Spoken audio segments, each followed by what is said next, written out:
This talk is about getting money from publishers and getting them to pay you to basically make your own path. I'm Brandon Sheffield, director of Necrosoft Games. We haven't released a lot of stuff, but right now we're working on Gunsport. The reason why I'm qualified to give this talk is because we've managed to get publishers to pay for our existence for 2 years while only releasing one thing, and we're a small indie team. And if we can do it, so can anybody else probably. I want to talk first about how we got to the situation that we're in now with indie games, because it's or games in general. It's difficult to get money across the board, because the big publishers and the big developers got bigger and bigger, like the people making Call of Duty and whatever.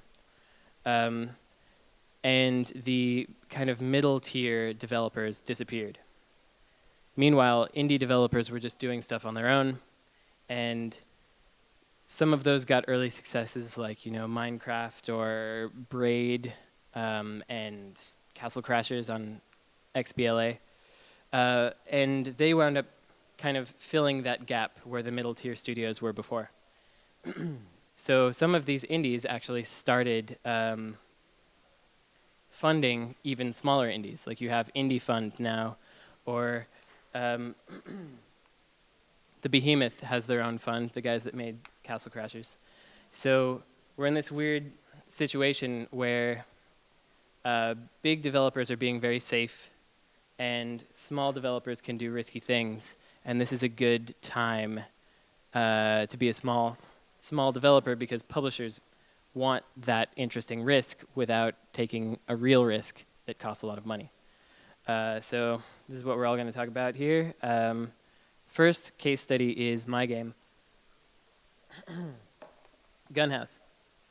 The first version was paid for by Sony and was on PlayStation Mobile, a very small platform that nobody knows exists. Second version, paid for by Microsoft, put out on Windows Phone. Also, not a lot of people have that.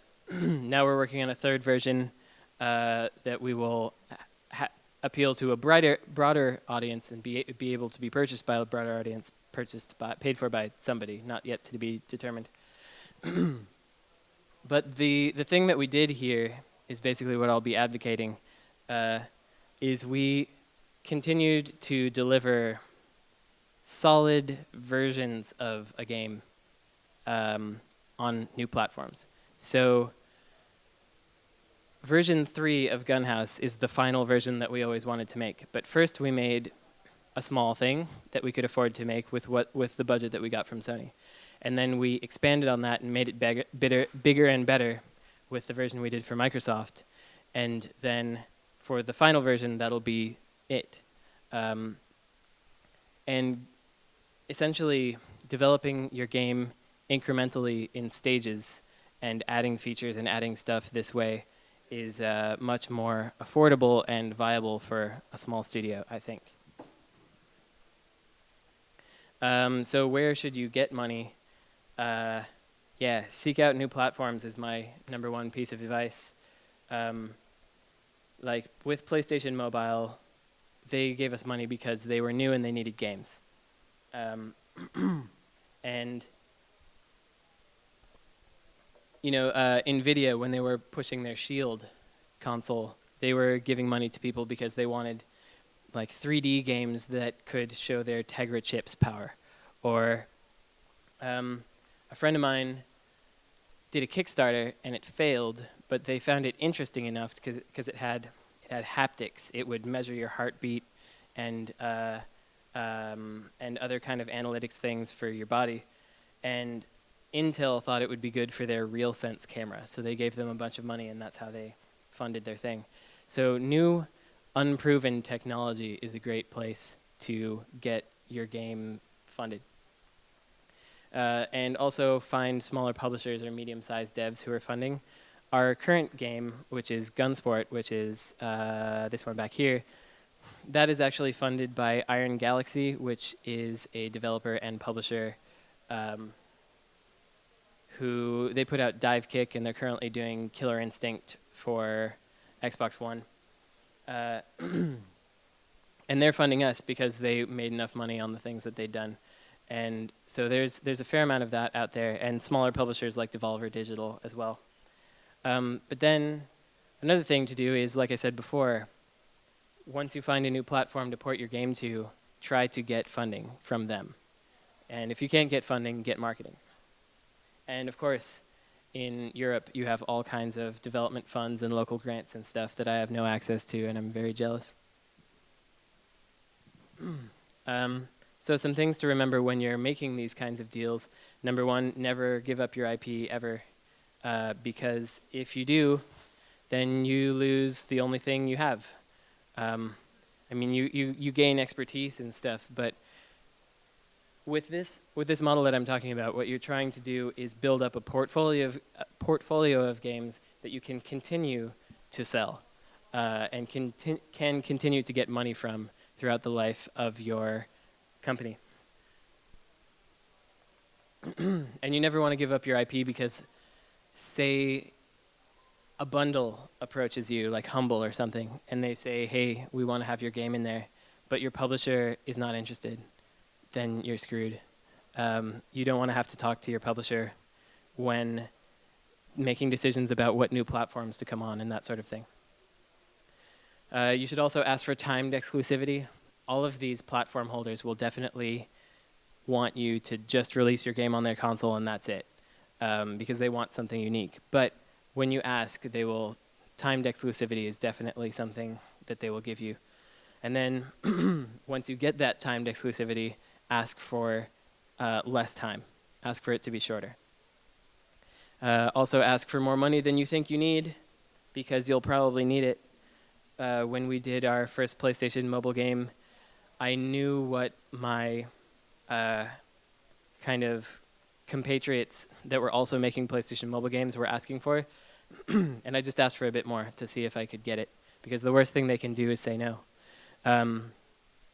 Like with Sony, I asked them for like about 15% more than one of my friends, and they just said sure. They didn't even question it. They just said yeah. It made me feel like I should have asked for more in the first place. And then, I said, okay, how about also we have 2 months of exclusivity instead of 4? And they said, yeah. It's just, just ask, and maybe it'll happen.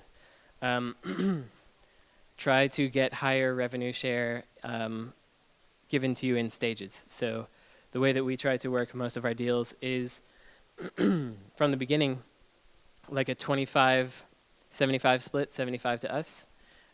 Most are doing, 70-30, but if you ask for 75, if you push for that, you can probably get that, because, I don't know, for whatever reason, I feel like publishers don't think so much about those smaller incremental numbers. Like if you asked for 80, they'd be like, no, that's huge.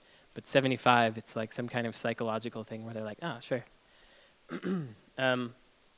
But in stages, we, like with Indie Fund, they will fund you, and after you recoup, then it goes to 75-25.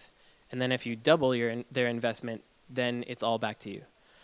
Most places won't do that, but our existing publisher is giving us 90% once they double their revenue.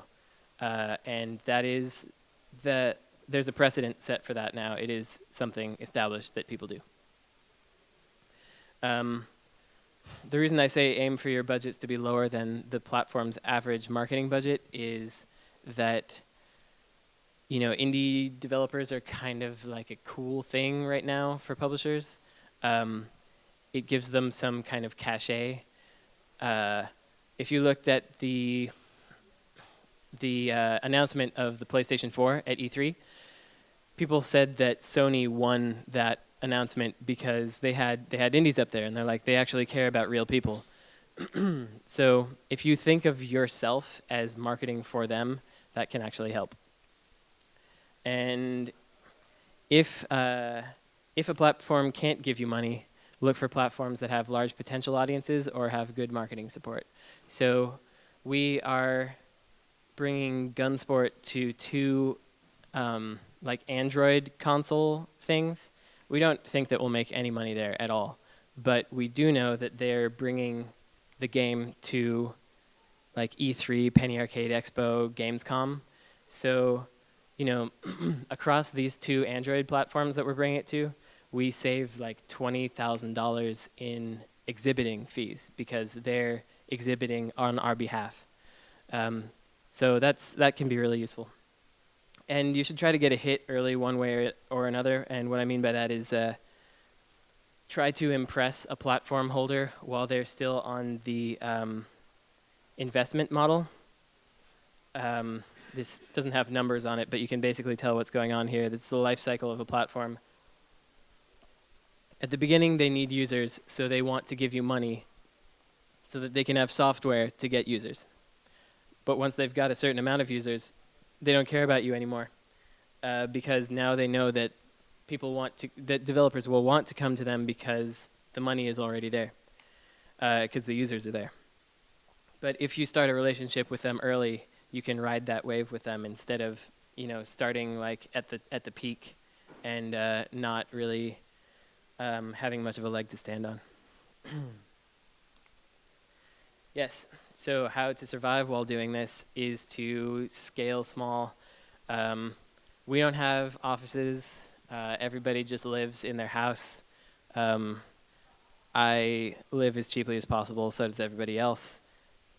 So we have a very widely distributed team. Most of them are in Europe.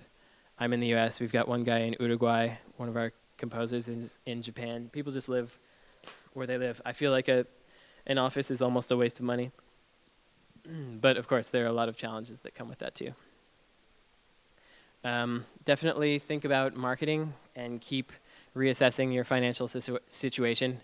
With one of our games, we didn't think about the money hard enough and found that we had wasted a third of our budget on a programmer who didn't really get what we were doing. And so that game has been on hiatus for a year because we just can't afford to work on it. So you have to, developers don't want to think about money because we just want to make games, but you have to sometimes, or else you won't be able to make games anymore. And also try to have as many opportunities as you can in case something falls apart. So when that game fell apart for us, we had another contract to fall back on to survive until we could get another thing funded.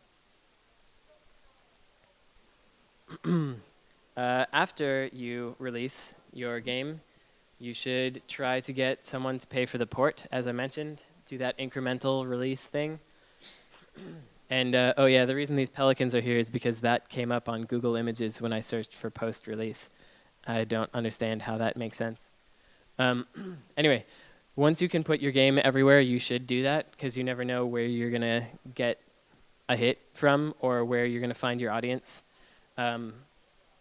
For us, Windows Phone was pretty good, not because we made a lot of money, but because the users were really engaged, and we could actually use them for bug fixing. Telling us about bugs, and and they were kind of evangelizing and stuff. There were some guys who were like, "Man, everybody forgets about Brazil.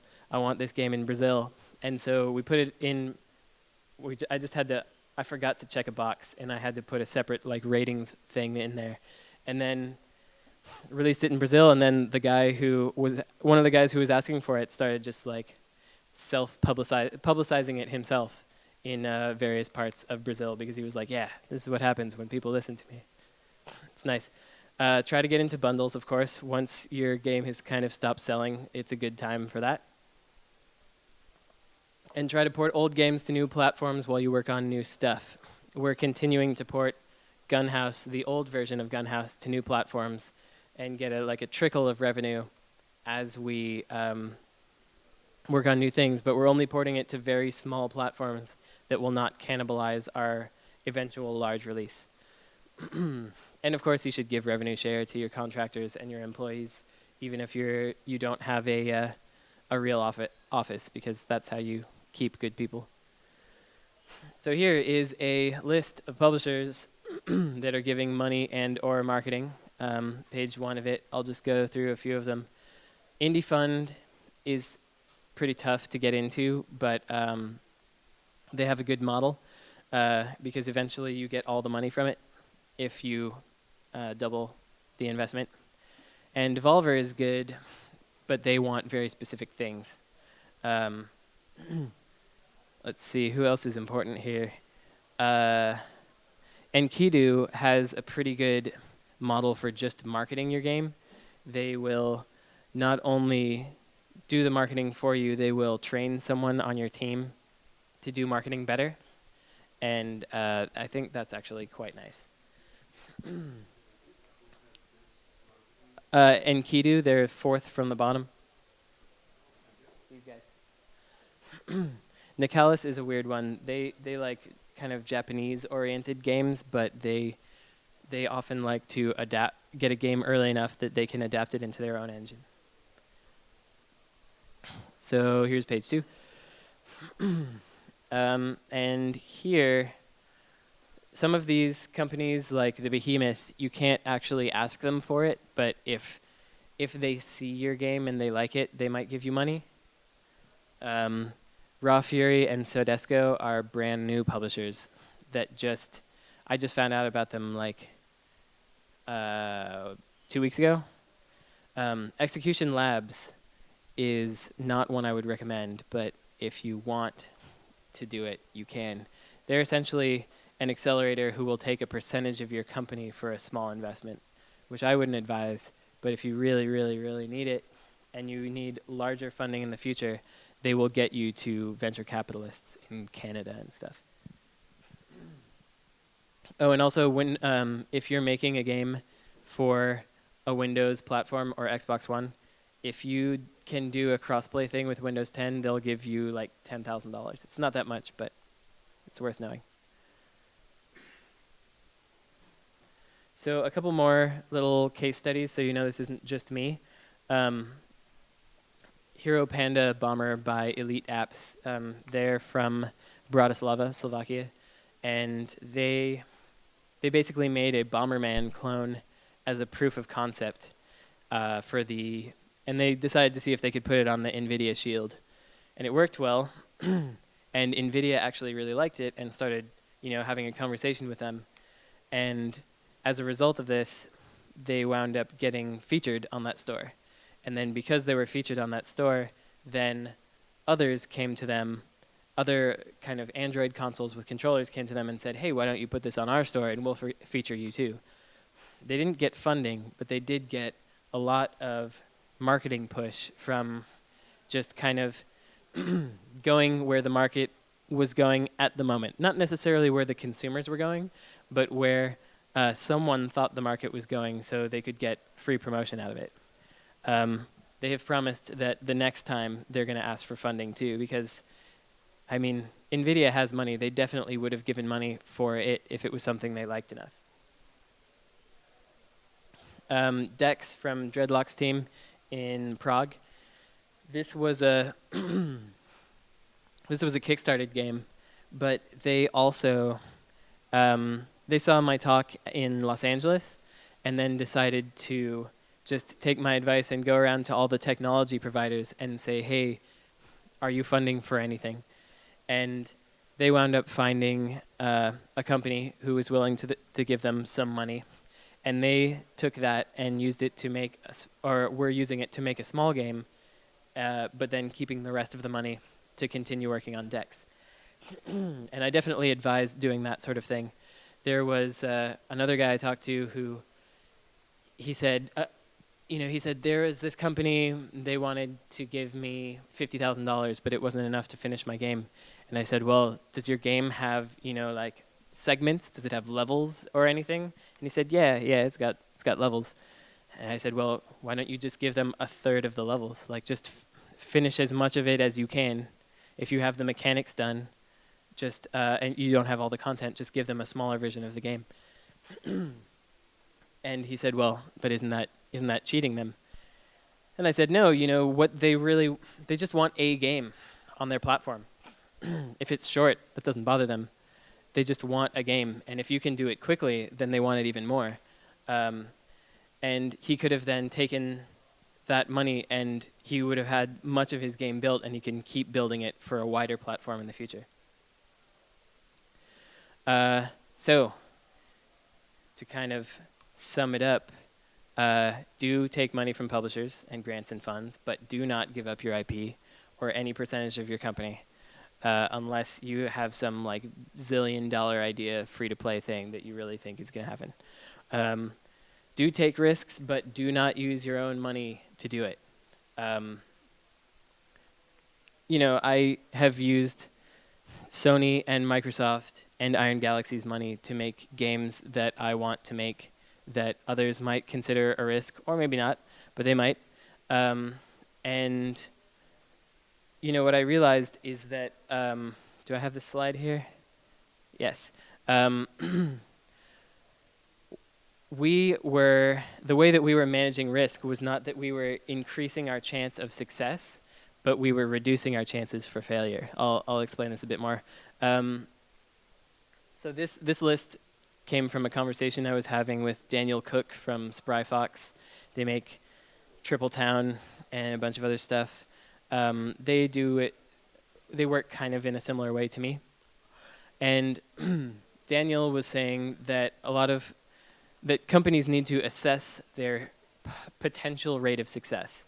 And these were his kind of spitballing ideas of what success percentages you could have.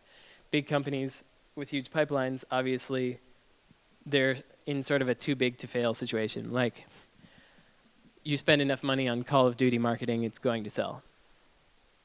And a small professional team like Supergiant or Vlambeer, they have a higher success rate because they've built up a fan base. They have a high quality product usually.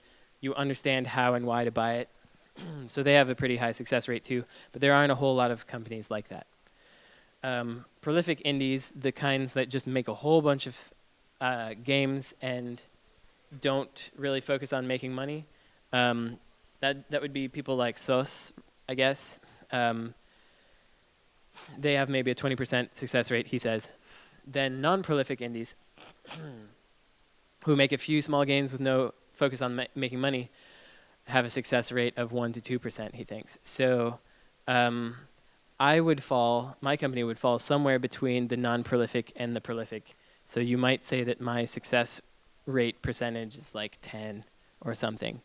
But by always taking money from publishers for every risk that we take, while I may have a small chance of success, I have an almost 0% chance of failure because I can't. I'm not spending my money. I'm not gonna run out because unless no one ever wants to give me money again, that's when I fail. But it's a good, if you can do this sort of thing, it's a good way to make whatever you want.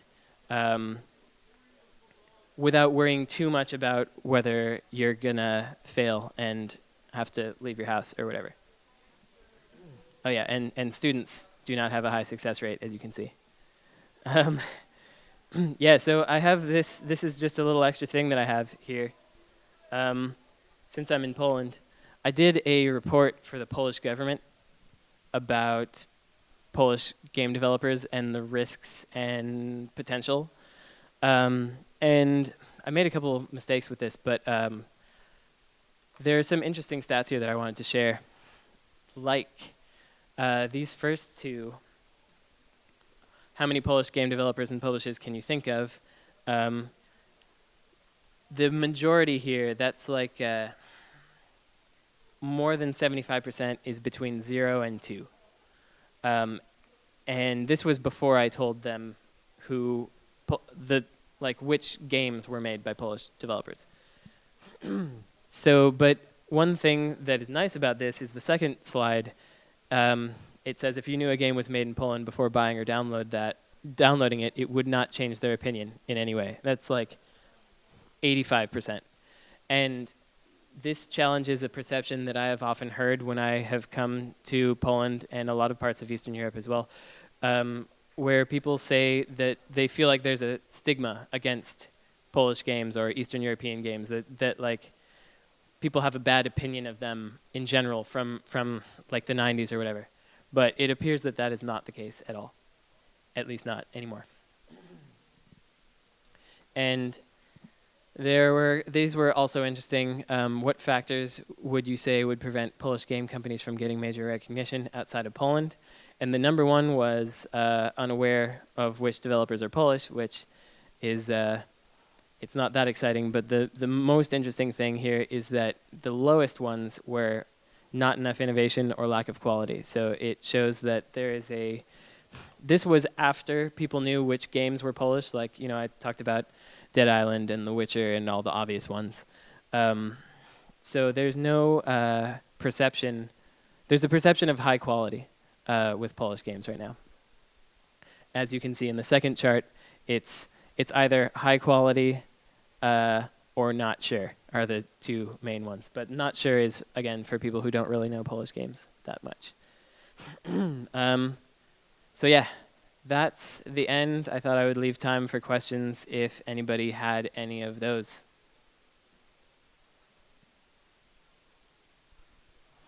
Any questions? Is that a no? Yeah. I've got a question. If I have other concept, if I have some building game design without code, without anything that's can really express the publisher, can I have some percentage for get some funds or something? I think it would be really difficult to get funding if you don't have something playable. That's actually something I probably should have put in here, is that when you're doing this, you need to show people something playable. Or at least a good mock-up that shows where you're going. So get some art and get some concepts that really show what you're doing, because otherwise it's really tough, because everybody else will have a playable demo. Everybody else that's talking to them. And you know, you won't be the only person pitching these publishers. So, you know, unless they really know you, unless you have a really big track record, you've got to actually have something they can play, I've found.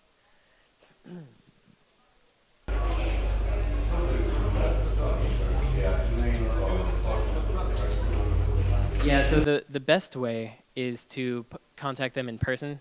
It's difficult, but, you know, even 11-bit in Warsaw is funding. You know, you can. There are people that you can actually go to. You can go to their office. I find face-to-face is the best thing. Events like this, or GDC, or, you know, even Poznan Games Arena. They have like some technology people in there sometimes that might want to fund you. So that's number one. But email works too, especially with the newer publishers. I would advise, if you know anyone that knows them, to get an intro first. It's always nice to just have like some kind of personal touch in there when you're making that introductory conversation. But you know, with Raw Fury, that new publisher in Finland that I mentioned, I just sent them an email because I found out they existed. And then they emailed me back like in a couple hours, you know. So it's sometimes that works too if they're new enough. Any others? Yeah. I have a bit like a technical question about the business aspect. For instance, okay, let's say that you find a publisher and then you are trying to negotiate the percentage of sales, like how much they get, how much you get for the sales. What amount of percentage do you think it's acceptable for like young developers to actually negotiate and? I think you should always be able to get at least 70%, but because that's pretty standard now. But you should try to get 75 if you can. I think it's possible. It works for me. But yes, I think that's generally in the right range, and I think it's what they'll be expecting. For whatever reason, the whole industry has now been set up this way, because you know, iOS takes 30%, Xbox One takes 30%, PlayStation takes 30%, Steam takes 30%. It's just like that's the default now. So if you're going to a publisher, they're going to be like, well, yeah, 30%. Yeah. Any others?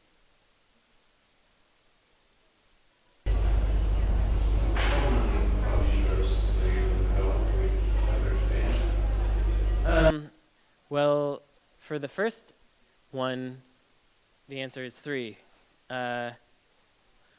In the case of Gunsport, which is this one here, we only have one publisher, but we are targeting multiple platforms kind of in stages. So we're doing that way. Like for the marketing stuff, as I mentioned. It's easier to work with one publisher, obviously, because they all have their individual things that they want. But yeah, with Gunhouse, we worked with one publisher at a time. Once we finished and delivered, then we got a new publisher for the next version of the game, and then a new one for the next. You definitely wouldn't want to do all of those at the same time, because that would get confusing, and you'd wind up kind of scattering your game around a bit too much. Did that answer your question? I'm not sure if I understood your question. The same thing is that publisher is organization who will publish the final product and help you for development. Oh no, publishers have always funded development forever. But nowadays, there are a lot of publishers out there that will, whoops. Yeah, there's the game we're working on, if you're interested. I keep this is a new laptop, and it has a touch screen, and I keep forgetting, and so I was just wiping something off of the screen, and apparently I swiped that over there. I don't even know how this thing works. There we go. Anyway.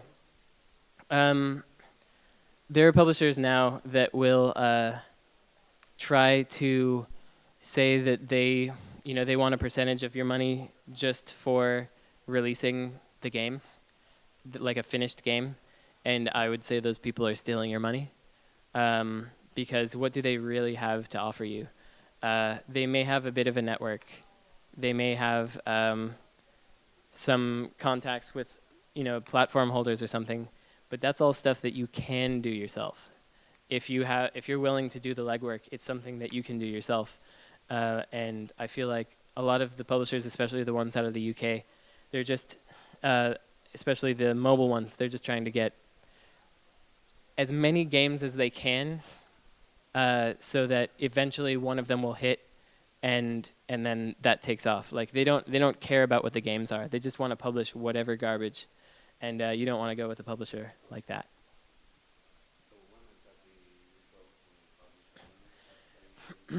I go after I've got a prototype, yeah.